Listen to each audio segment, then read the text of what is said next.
पर ये दिल बोला मुझे लगा मत, वक्त ने कहा मुझे गवा मत, लेकिन वो लड़की बोली अरे डाल चुती है घबरा मत। जब मैं फर्स्ट ईयर में था तो हम कुछ दोस्त कॉलेज में ना वो बियर में घुमाने वाला गेम नहीं होता है जिसमें एक को चैलेंज दिया जाता है, तो वो वाला हम खेल रहे थे। तो जब बियर का बॉटल का मुंह मेरी तरफ हुआ तो दोस्तों ने मुझे चैलेंज दिया कि सामने में 3 लड़कियां खड़ी है, उनमें से तुझे एक का नंबर लेके आना है। अब उन सालों दोस्तों की मैं क्या मिसाल दूं, दिल तो करता था कि उनको लौड़े में बैठा के हवा में उछाल दूं।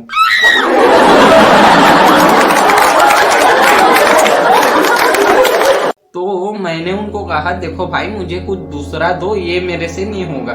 तो एक दोस्त ने बोला अबे तेरे लिए नहीं मेरे लिए नंबर मंगा रहा हूँ, लेकिन उस लड़के की पहले से ही गर्लफ्रेंड थी। तो मुझे समझ आया यार आजकल का प्यार कुछ नहीं बस हवस का खेल है। हर आशिक के एक हाथ में गुलाब और दूसरे में सरसों का तेल है।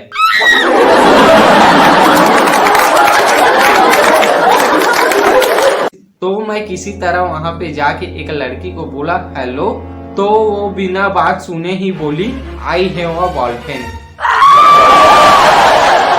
मैं बोला यार हेलो बोला है, चूत थोड़ी मांगी है।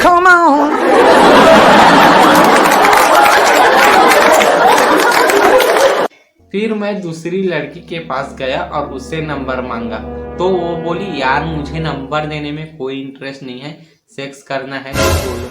तो मैंने उसे बोला हर किसी को देखकर खड़ा होने को तैयार नहीं, ये मेरा लौड़ा है, कोई सोसाइटी का चौकीदार नहीं।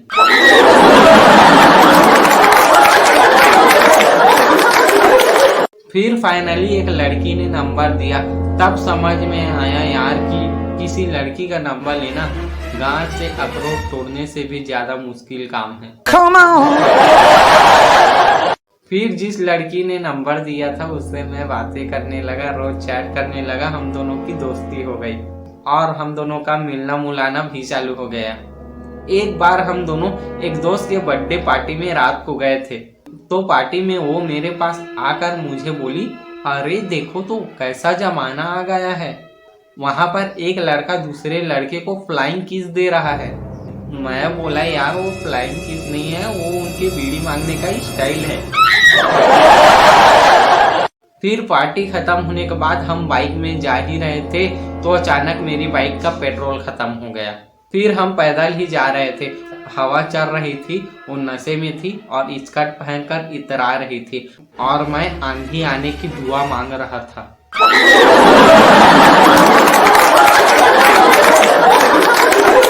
फिर अचानक से वहां पर झाड़ियां हिलने लगी, तो उसे देखकर उसने कहा वो देखो भूत। तो मैंने कहा हर हिलती हुई झाड़ी में भूत नहीं होता, हो सकता है कोई अपनी मोहब्बत को अंजाम दे रहा हो।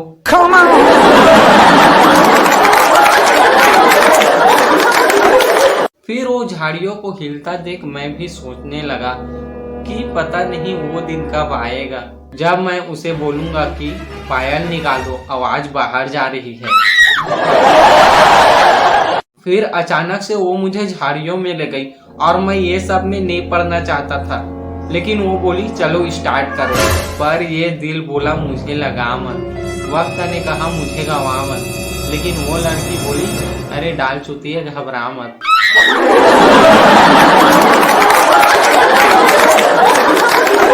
और फिर वहां से हमारा प्यार स्टार्ट हो गया यार, लेकिन मैं उसे बच्ची समझ रहा था, पर फूली हुई रोटी कभी कच्ची नहीं होती और ब्रा पहनने वाली लड़की कभी बच्ची नहीं होती।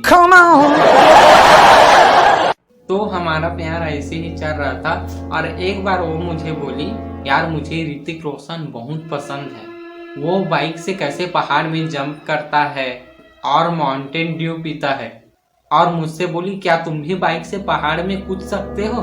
मैंने कहा यार कौन 25 रुपए की कोल्ड ड्रिंक के लिए बाइक में पहाड़ से कूदे, मैं दुकान से ही ले लूंगा।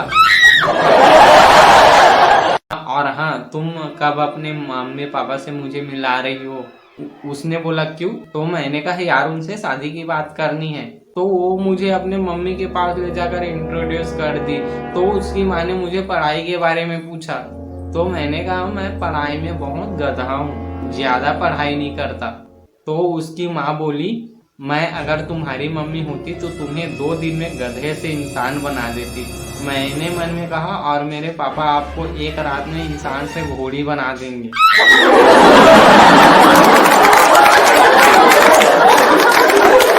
फिर मैंने उन्हें साफ साफ बोल दिया कि मैं इनसे शादी करना चाहता हूँ और उसके मम्मी पापा मान गए और हम दोनों की शादी होने लगी। और जब मैं मंडप में था तो मुझे अंदर से गिल्ट होने लगा कि मैंने अपने पास्ट के बारे में इसे नहीं बताया। तो मैंने पंडित जी से मंत्र रुकवा कर उसे बोला कि देखो मेरा तुमसे पहले 10 लड़कियों के साथ और अफेयर रह चुका है। तो वो मुझसे बोली मुझे पहले से ही पता था, क्योंकि जब कुंडली मिली है तो गुड़ भी मिलेंगी ही ना।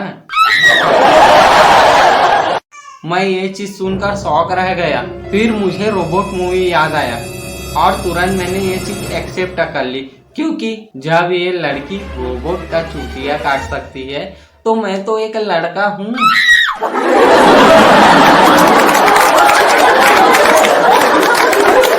फिर हमारी सुहाग रात आई तो उसने मुझे पूछा देखो जी हमारे इधर ना मच्छर बहुत है, तो यहाँ पर अगर मच्छर काटे तो हमें क्या करना चाहिए। तो मैंने कहा चुपचाप हो जाके सो जाना चाहिए, क्योंकि हम रजनीकांत तो है नहीं जो मच्छर से सॉरी बुलवा लेंगे।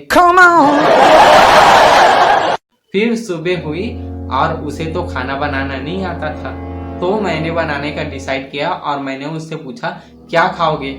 तो वो बोली मटर पनीर। मैंने कहा घर में अपनी मम्मी से भी यही फरमाइश करती थी। तो वो बोली घर में मेरी मम्मी मेरी गान नहीं मारती थी, लेकिन तुम मारते हो।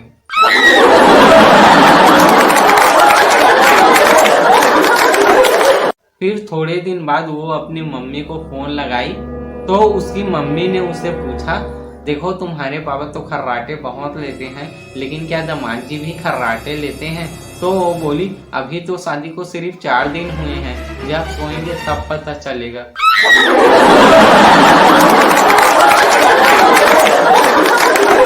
फिर मेरी शादी हो गई थी तो मैं काम ढूंढ रहा था, लेकिन कोई काम नहीं मिला। तो मैं खुद का ऑटो चलाने लगा। तो एक बार क्या हुआ, मैं अपने ऑटो में 2 लड़कों को ले जा रहा था। तो एक लड़का मेरे बारे में पूछ रहा था कि आप क्या पढ़े हो। मैंने कहा इंजीनियर। तो वो बोला आप इतना पढ़े लिखे होकर भी ऑटो चला रहे हो। तो मैंने कहा I love this job, I am my own boss and nobody tells me what to do. तभी दूसरा लड़का बोला अबे लौड़े यहाँ से लेफ्ट ले ले।